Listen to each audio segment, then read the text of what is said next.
सभी विद्यार्थी ध्यान दें। आज बहुत ही महत्वपूर्ण टॉपिक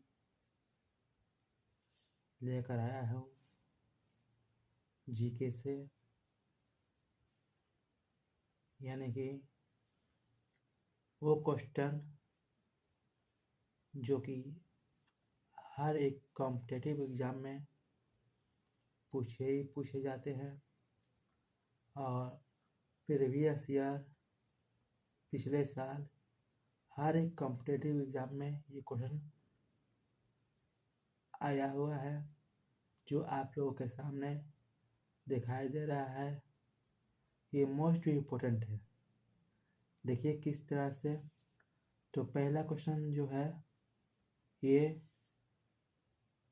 जीके का ज्योग्राफी का सवाल दिया हुआ है। सबसे चमकीला ग्रह कौन सा है? सबसे चमकीला ग्रह कौन सा है? ये एग्जाम में पूछा गया था पिछले साल। तो देखिए सबसे चमकीला ग्रह, अगर आपने ज्योग्राफी पढ़ा है तो सबसे पहले चमकीला ग्रह कौन सा होता है? तो शुक्र होता है।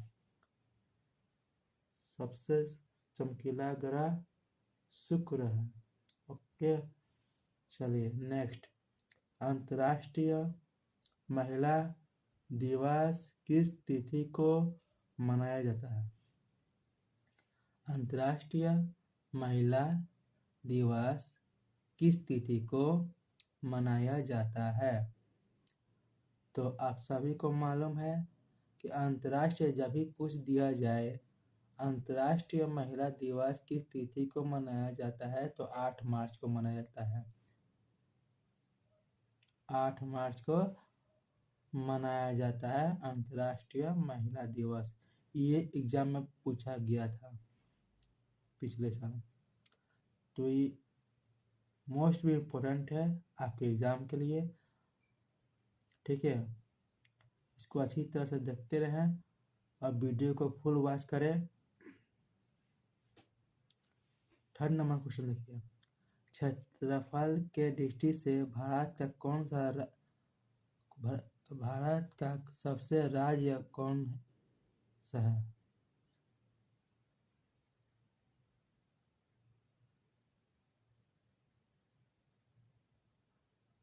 यहाँ पे क्षेत्रफल के दृष्टि से भारत का सबसे, यहाँ पे जो आंसर लिखा हुआ है,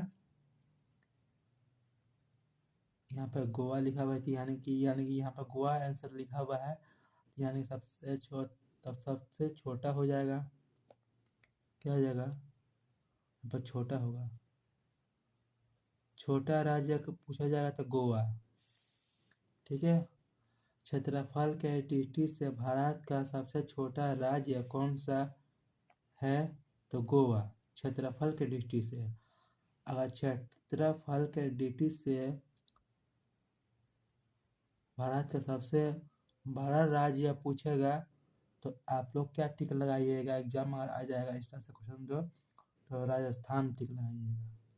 ठीक है, राजस्थान। आई होप ये वीडियो आपको पसंद आ रहा होगा। देखिए नेक्स्ट।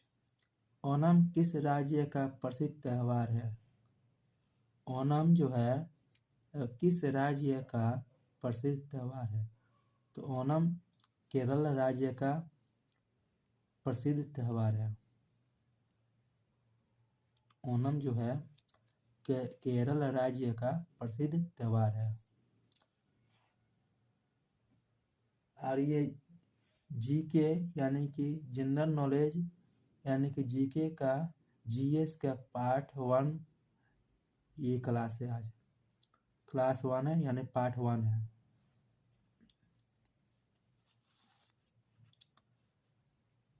दिल्ली भारत की राजधानी कब बनी? दिल्ली जो है भारत की राजधानी कब बनी? तो आपको मालूम है 1911 में दिल्ली भारत की राजधानी बनी थी। 1911 में। अब ये आपको दिखाई दे रहा होगा, पृथ्वी पर जल का प्रतिशत कितना है?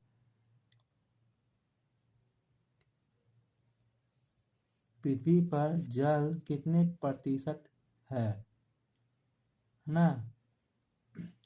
तो पृथ्वी पर कितने जल का प्रतिशत कितना एनर्जी है, ये आपका इधर से नहीं होगा, है ना, ये भी गलत हो गया, इधर से होगा। ठीक है, तो आप लोग इधर लिख दीजिएगा प्रतिशत, ये मात्रा जो है इधर होगा, इधर नहीं होगा।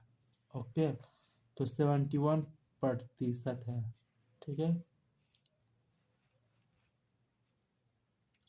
ध्यान से देखते रहें वीडियो को। आज क्लास पार्ट 1 है।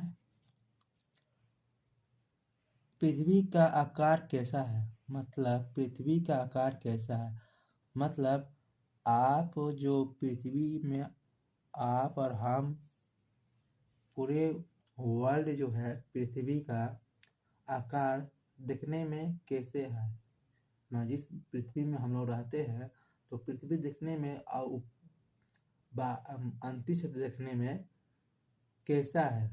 तो आपका आंसर जो होगा चपटा है, गोलाकार है। मतलब कि गोलाकार तो है, लेकिन ऊपर से थोड़ा सा चपटा है।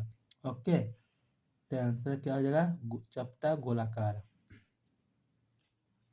ठीक है, अब एक और क्वेश्चन पूछा गया, ये जितना है ये सब पिछले साल पूछा गया क्वेश्चन है, और ये एग्जाम में, हर कॉम्पिटिटिव एग्जाम में पूछा गया है।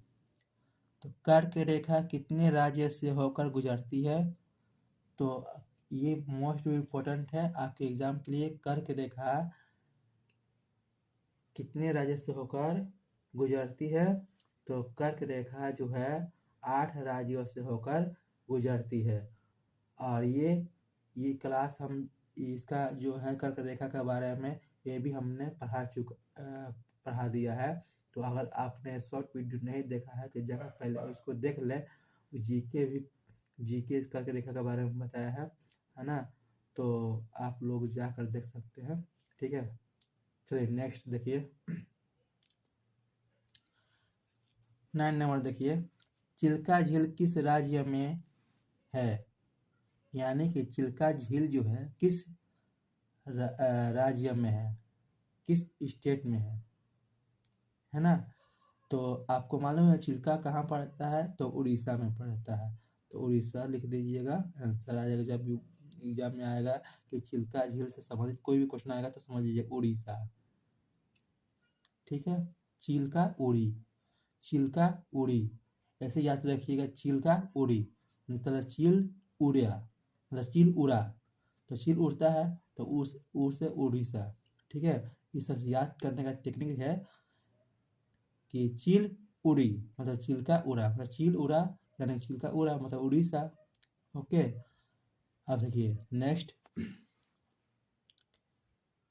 नील नदी किस महासागर में गिरती है? अब देखिए, एक क्वेश्चन जो है मोस्ट भी इम्पोर्टेंट है आपके एग्जाम के लिए। नील नदी किस राज्य, नील नदी किस महासागर में गिरती है? नील नदी है वो किस महासागर में गिरती है? तो भूमध्य सागर में, भूमध्य सागर में। क्या हो जाएगा आंसर? भूमध्य सागर में, भूमध्य सागर में गिरती है। तो आई होप स्टूडेंट आप सभी को ये वीडियो पसंद आया होगा। अगर आया है इस वीडियो को देखने के बाद, तो चैनल को सब्सक्राइब करें, लाइक करें और अपने दोस्तों में शेयर करें। Okay, thank you watching for this video.